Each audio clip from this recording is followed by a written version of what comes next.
Welcome to Beautiful Work, Beautiful Life. How is your inner life? That's what we want to know. And if you're having struggles with relationships or how you think about yourself or interacting in the world at large or having trouble with anxiety or feeling sad and lonely, we're here for you to help you start to sort through that and hopefully gain some skills from listening to our show and certainly to find some community around being able to travel the inner life without loneliness, I think. What do you think, Mm, Laurel? Is that a good way to say that? it is. And the other thing I think that comes through just in our conversation and what I hope we help our listeners with is shifting their perspective, right? The Yes. loneliness often comes from the perspective we have that we're the only one. Right, right. Yeah, I And agree. so shifting that perspective and just having a few more ideas on how to resolve some of what you're going through, anxiety, loneliness, Mm, belonging, whatever that might be. So, yes, mm. so Yes, happy that we're here together. I am And too. I am too. And here we are in a new month. We're starting a new month as we send this out to you. It's April of 2024.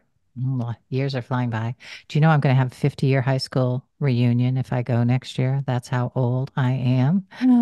that's Woo! so, let's just say that's how experienced you are. That's how You have wise I 50 am. years, 50 years of life experience That's post right. high school. That's Look at that education. I know. That's right. Thank you for reminding me of that. You're Uh, welcome. That's what I'm here for. Perspective. that's right. There's a great example, everybody. Right? That is a great example. I don't mind being my age at all. I really don't. I'm absolutely good with it. But it is shocking to think about, that all that many years have gone by. That's pretty wild. Yeah. It's I'm very right there cool. with you. Right Yeah. there with you. Yeah.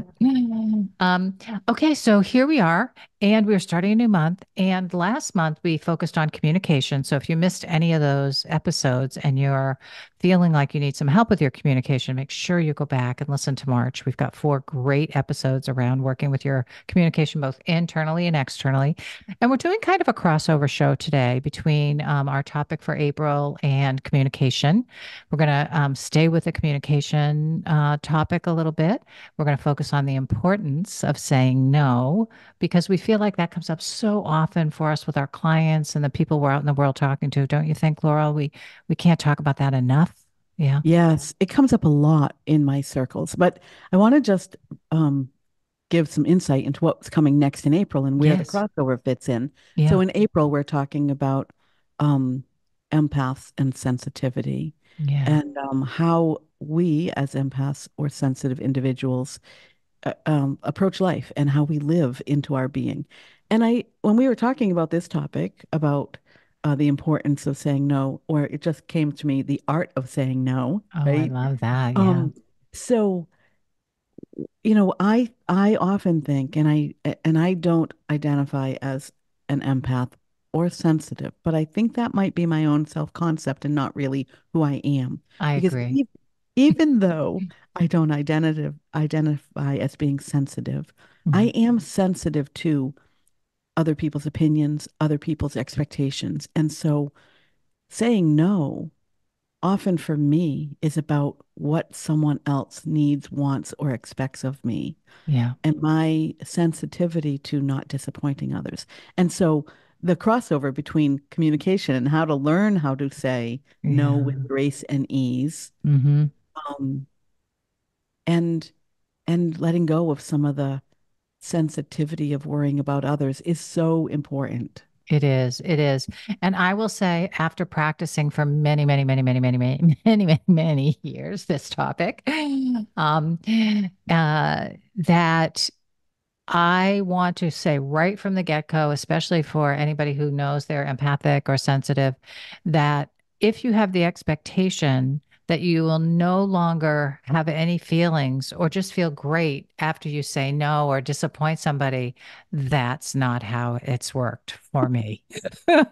I still feel sad. I still have my twingy heart that gets, upset. I still get anxiety, at some level, but I do it and I do it and I feel okay. And I actually feel glad afterwards that I was honest and I was upfront and that I honored what I really needed and what I felt was right and true for me. And that I did it, the more I do it, the better I do it. So I do it well now. Yeah, Yeah. I love that you said that because, you know, in coaching and the work I do with the clients, often I'm talking about an individual's ability and willingness to feel all the feelings, Yes. right? And so a good reminder that just because you are practiced Mhm. at saying no, that doesn't mean that you don't feel some emotion tied to that. That's right. And even emotions that you maybe don't really want to feel. That's But right. for me, I always think of every emotion that you have as a muscle in your body. It's not such a tangible muscle as like a bicep, right? But it's still a muscle. And we get better at and stronger. Our muscle gets stronger every time we practice it, right? So we do get better at it. The feelings are, for me, have been less intense over time when I know I'm disappointing somebody. It hasn't ruined my whole next day. Like there's improvement over time with it all. So Yeah. it's just always a work in progress. That's how I think of it. I think of a It, lot of our inner work as always a work in progress. Yeah. I think it is too. Yeah. So let's talk about kind of Yeah. I'll say the evolution and growth of your ability, or even mine, ability to say no, Right, right? right. And I know I'll start with my beginning was just stop saying yes to everything. Mm, That was the hardest part. I feel like once I crossed that line, everything got easier, right? So to not automatically say yes to things, to give yourself some space and time, even the things that you think you probably want to do, sometimes, at the beginning, it's best to just say, let me think about it and really look at my schedule and see if it's really going to work for me, right? yeah. So, and let's give ideas like, so Laurel, how do you do that? That's what I would say. That's that. And at the beginning, I said, oh, as much as I'd love to say yes, I really need to think about what that's really going to fit for me. So let me think about that and I'll get back to you. And giving yourself that time and space, Hmm. right? Yep. It really does. It allows someone else's expectations of you to pause, right? Yeah. Right. Right. Which is That's good great. too. Yeah. And how do I do it? It's really interesting because what came up for me right away was noticing where I feel it in my body, Mm, right? So as I have that, it's that moment in time. It's just a split second that you have the ability to say yes. But if you are saying it out of obligation, for me, I can feel it. yeah. Can you describe a little bit how you know it? Can you even give like a little bit of a clue, like for anybody listening to how It's to tune heavy. in? Yeah, Yeah, it's heavy. Yeah. heavy. It's heavy. Hmm. It heavy. It feels thick, right? It Hmm. almost feels like um this is weird, but almost like I'm stuck. I can feel that the there's something there, and dread is a really good word for it, right? Hmm. Hmm. And Yeah. and but I can feel it. But it's interesting because I know when I first started saying no Mhm. more often to things I didn't really want to do, um, I didn't feel it in my body, right? Because it Right. happened so quickly. Right, right. Well, and I think also, yeah, it's learning what your body feels like when your body is saying yes and when your body is saying no, right? Versus your mind and yes, I can do that because it fits in my schedule, which is, Right? basically your mind. Yeah. That is right. Yeah. Yeah. And Can you imagine someone like saying to someone, instead of let me check my schedule, if you said, let me check my heart. Oh, yeah. let me take a minute and check my heart. Yeah. Yeah. Does that fit into my heart space? I don't know. Yeah. No. Yeah, I know. And so and that would be okay if we lived in a different world where we were all doing that, and just Yeah. saying, oh yeah, that one doesn't feel like a yes to me in my heart, so I best say no. Yeah. Like we would all just go, oh, okay. Right. And I want to know, like, getting back to the calendar, let me check my calendar. Mm, One of the acceptable excuses for saying no Is is that we don't have time, right? right, right. Or we have But another obligation, right? right, Yeah, right. But when we can free ourselves from that, from the yeah, obligation and even the excuse of not having time, but can come down to the choice, right? yes. What if, what if it wasn't that we didn't have time? It's that we have choice, and that's not a choice we want to make at this time. And so that's ultimately where we're going, right? Yeah. I feel like that's the evolution that you want to be going through, right? And sometimes at the beginning, to face that really straight on and be able to find good language around that can be tricky. Yes. Yeah. And I feel like I'm at that place now where I generally can do that. I can say, "Oh, thank you for that invitation. That's really nice of you to think of me." But I don't know. I don't know. Yeah, I don't know if I really want to do that. I can say that and be okay.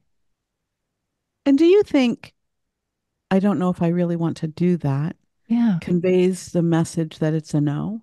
Because Well, this is one of the things I think the importance of learning to say no well is not leaving the other person waiting for a yes or a no. absolutely, absolutely. Now, here's the thing. This is the complicated thing. So, as an empath, as a sensitive, right? When we're saying no or when we're attempting, right, to say if it's not a clear, so because sometimes it's not a clear no. Sometimes Right. it's not right out the chute a clear no. So, or something, I know for me, right, being a very excitable, emotional, fun-loving kind of gal, right, in my own way, for my own fun-loving experience, like something sounds fun. I'm like, oh, that sounds fun, right? And oh, that would be great. But I know myself well enough to know, like, I go, okay, that does sound fun, but do I really want to do it? It might sound like a lot of fun, but when I'm actually executing some of the things that sound fun, I don't really have a good time. That Yeah. I found out about myself, right? Right. Right. So yeah, it's kind of working through that territory. So saying, oh, I don't know if that, yeah, I don't know if I really want to do that. Sometimes that's where I am at, literally. I don't know if I really want to do that. Sounds fun. But I don't know if I really want to do that. Let me think about that a little bit, give myself some space, right? To go, And then you get back to them with a yes or a yeah, no. Yeah. yeah, yeah. Yeah. And I think a full body no is for me to just say, oh no, no, no, I don't think so. But thank you. Thanks for the invitation. You know? Yeah. Um, and I'm okay saying that. If somebody pushes back and it's like, oh, really? How come?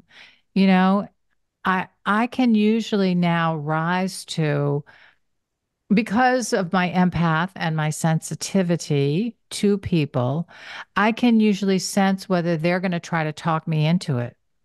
Right. And if they're going to try to talk me into it, right, then I go into strong boundary mode.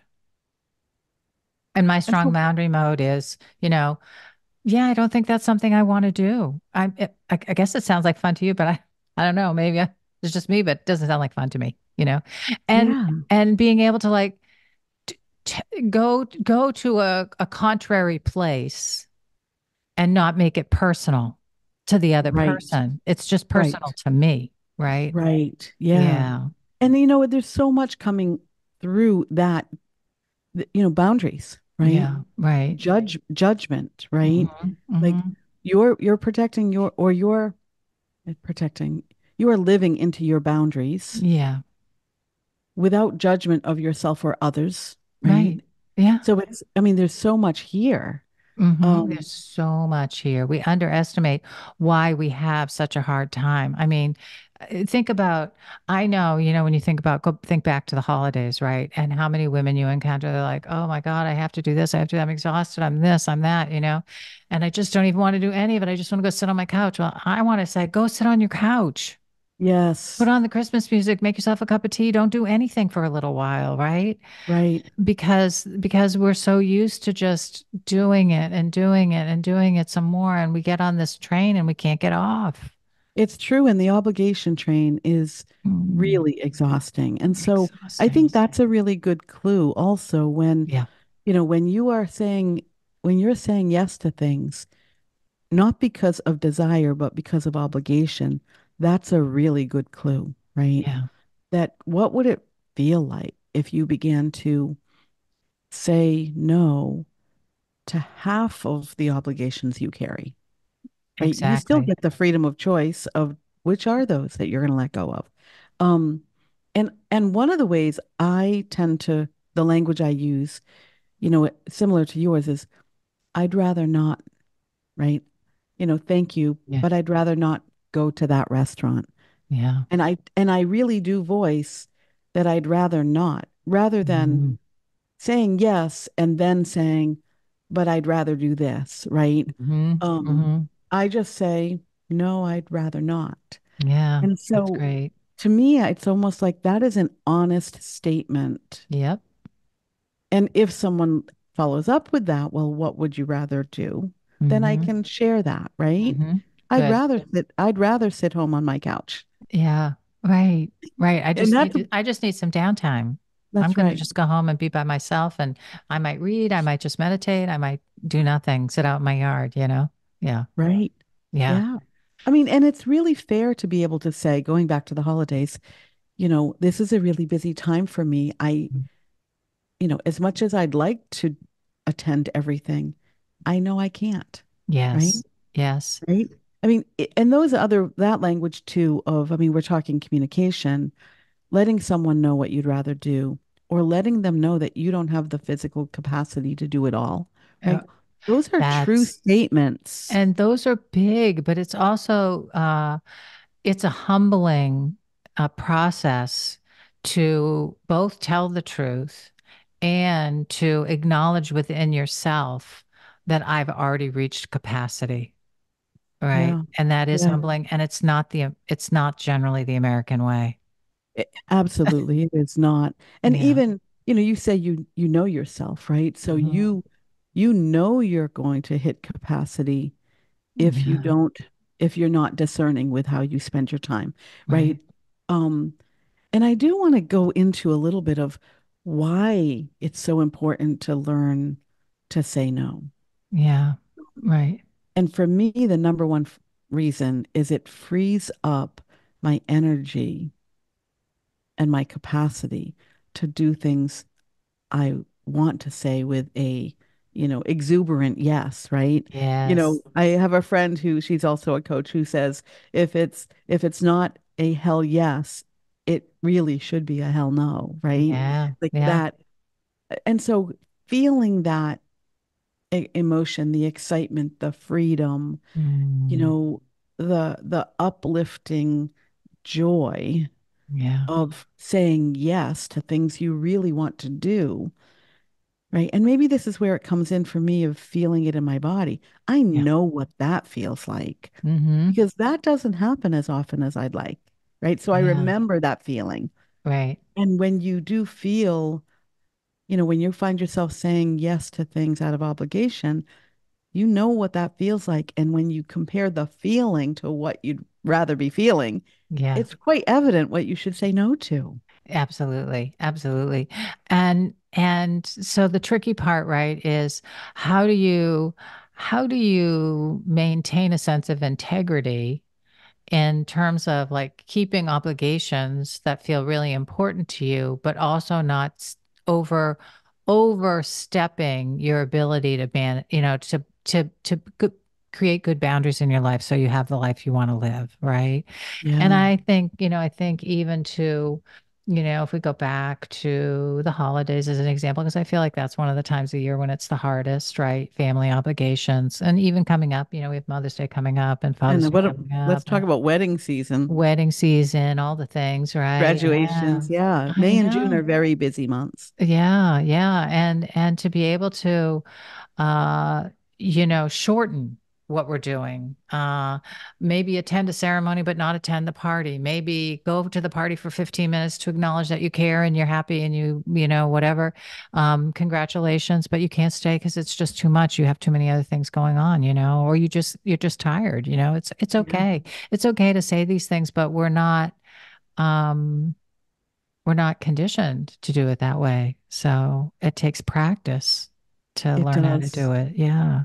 And, we're talking a lot of examples of personal obligations, right, in our personal life. Mhm. But I know it comes up in the workplace as well, right? Sure. Where oftentimes we do things out of obligation that we don't feel like we have a choice, or it will come to, hurt us in the future if we say no to something.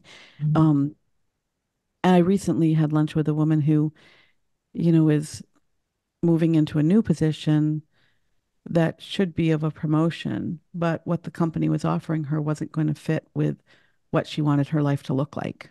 Yeah. And she had to say no, thank you, and really work with them of letting them know what she wanted Yeah. and how she wanted this next thing. Now she's at Mm. senior management level, how she wanted this to fit in with her life and what else she wanted in her life. And that was really hard. And when she was telling me about it, it was really, there was some risk of her not Sure. just happily accepting what the company was offering her. Right. So, Laurel, you hit on, as you were talking about, getting into the whys and why it's so important, Yeah. right? Is this idea of a lot of times we avoid the no because it's a risk, right? A risk of losing the relationship, a risk of losing the job, a risk of, being demoted. There's so many, we can name a lot of things that could happen, Yes. right? That Yes. when we say no, there is a potential consequence to that. And so Yeah. part of it is being able to stand up to that.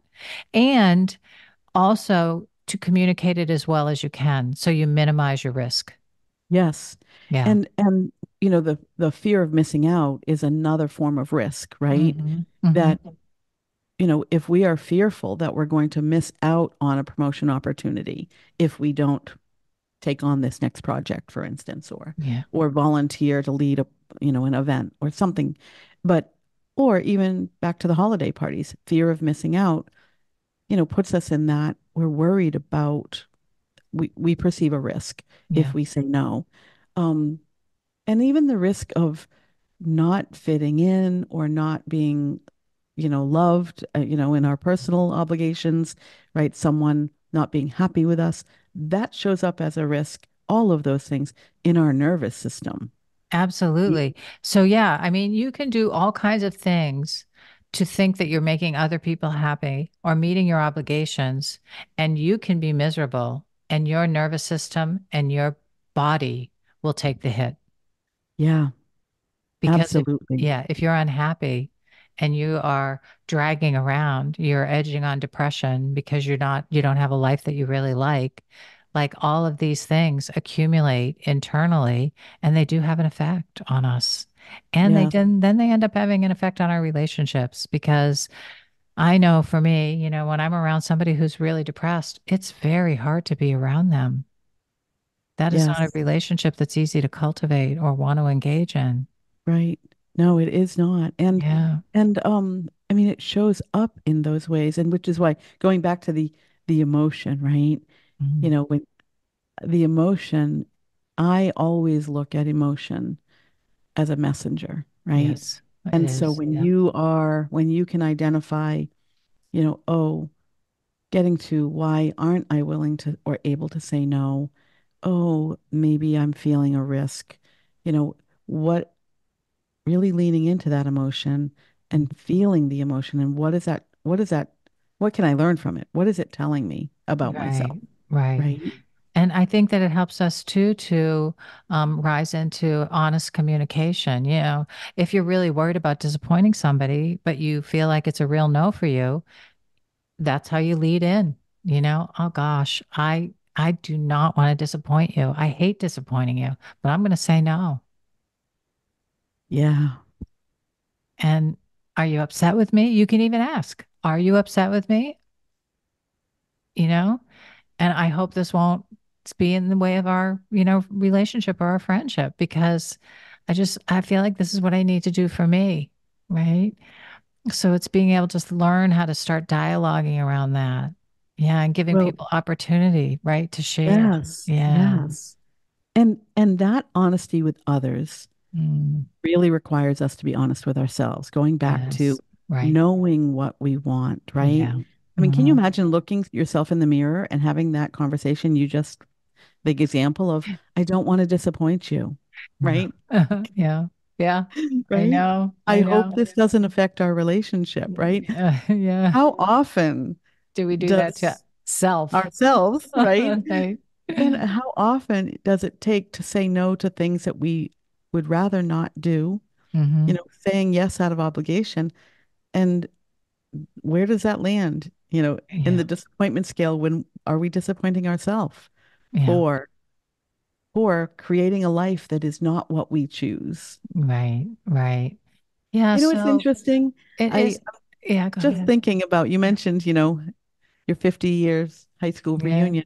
When we are 18 or teenagers and we think about, oh, can't wait to be an adult and I get to make all the choices. The freedom, no one telling you what to do. And then we get into this lifestyle of Mhm. living into obligation and what other people expect of us. And we tend to limit our own Yeah. freedom and choice. Yeah. Yeah. And ultimately, every yes and no. And this is what I really want to impress on our friends and our listeners. And what I've learned from this, the importance of saying no, this art of being able to do it well is every yes and every no is crafting the quality of your life, your day-to-day happiness, your fulfillment, the meaning that you have in your experience of life, the quality of your relationships. I mean, every single yes and every single no is part of that experience, whether it's a picking up an extra chocolate and putting it in your mouth, saying no to that, or saying, no, I don't want that job. I mean, Yeah. this is it it's so of the essence to be able to master this or at least get pretty good at it Yes. to have the Yeah. life you want. Yeah. Yeah. And you can still do obligation. Here's the other thing that I've learned, being the big codependent in my family of origin was me, in my 30s. So much of my work was about learning how to stop people pleasing, learning how to stop taking care of other people, learning how to say no, learning how to refocus my attention on what do I need right now and what's best for me. And yet, because I'm sensitive, because I am an empath, still caring about the other people and still showing Absolutely. up, right, as a partner in the dance, and but Yes. in a way that feels good and right and true to my heart and soul. And I believe that each one of us can get there in our own way, but it Yes. takes some work. Yeah, it takes some It beautiful work. really does. And, Yeah. that brought up, we've been talking a lot about saying yes or no to doing, right? Mhm. Right. And the obligations of what we're doing and what we're choosing. Yeah. But what you just reminded me of is that we also have yes and no's that we say in our beingness, Yeah. right? And so I'm going to give a great example that um, my youngest daughter, who is 33 now, is in my home a lot. She has a room here. She travels a lot, but she's here. Her only living space is here unless she's traveling. And so, having an adult daughter back in the home, so it's my husband and me and her. I mean, recently, you know, they might be in a situation where they're not agreeing on something. And in the past, I would be the one who would kind of navigate Mediation. yeah, yeah, all of it, right? And recently I was like, nope, no, that's not my role, right? Yeah, good. I chose no. Yes, Mhm. I'm capable of helping them resolve whatever it is that they need to figure out. Might even be what's for dinner, for goodness sakes, who knows? Yeah. Yeah. But that's not the, I'm saying no to that way of being, Hmm. right? Because Right. I want to say yes to a new type of being. I Yeah, want to that's be different. And if I continue to say, or if I don't say no to certain ways, I'll never open the pathway for me to be different. right. And to find out what it's like to do Yeah, it differently, right? It can be really hard to stand and witness two people being really upset with each other. When you're a peacemaker, you want to jump in and make the peace, right? But it's like, okay, but what's it like to just hold space and allow it, and to even to watch our own feelings and to watch our own urge to fix it, to change it, to do it, right? to help our Yeah. right? And so think about that, like because they get along great, and even the things that they might need help mediating are some simple things, Yeah. like I'm not kidding, what to have for dinner, what to buy at the grocery store. Like these aren't big problems. Yeah. But when there was a disagreement, I that was my role Yeah. to kind of find cohesiveness among the family, right? Yeah. And bring Yeah. that together. And I'm like, they don't need me to do that anymore, and I don't need to or want to. So how can I say yes to a new way of being if I continue, to say yes to the former way of being, right? That's so good, Laurel. I love Yeah. that. I feel like that is a great way to wrap up our show and also a great journaling question, is can you be on the lookout, for what's a way of being that you want to say no to, that you're a pattern, a way that Yeah. you've done something over and over again and you don't really like something about it, doesn't feel right. You're not really even sure, but you just automatically jump in. How can you just pause, say no, and just watch and see what happens for yourself? And Yes. never mind others, just for yourself, see what happens, right? That's a great journaling, Yeah. And yeah, it challenge. it really comes down to everything that we do, all of our obligations and the doing and the busyness really are tied to our being, Yeah, yeah, who we are. So right. I love that. And I think that another journaling prompt might be to really, kind of do that inventory of obligations that are perpetual obligations. Mm-hmm. Yeah. Because we know if last holiday season felt overburdened and Mhm. exhausting, Plan now next holiday season is likely to have this be the same, or worse. right? Because we do have these Yeah. perpetual obligations. And so Yeah. the journaling prompt of what's your inventory of obligations, Yeah. and Yeah. which would you like to say no to? Yeah. Maybe And practice with the small ones. I know. And it comes back to, using the holiday as like a little template, right? Is what are the obligations? And then if you could have the perfect holiday, what would it actually look like, right? And that's like a small sample of life, Like what are your obligations for life? And if you could have the perfect life, what would it look like? And how do you start, moving some of this obligation territory, changing it so it starts to morph into more of this? Yeah. And we can Yeah. do it. We can do it. We can.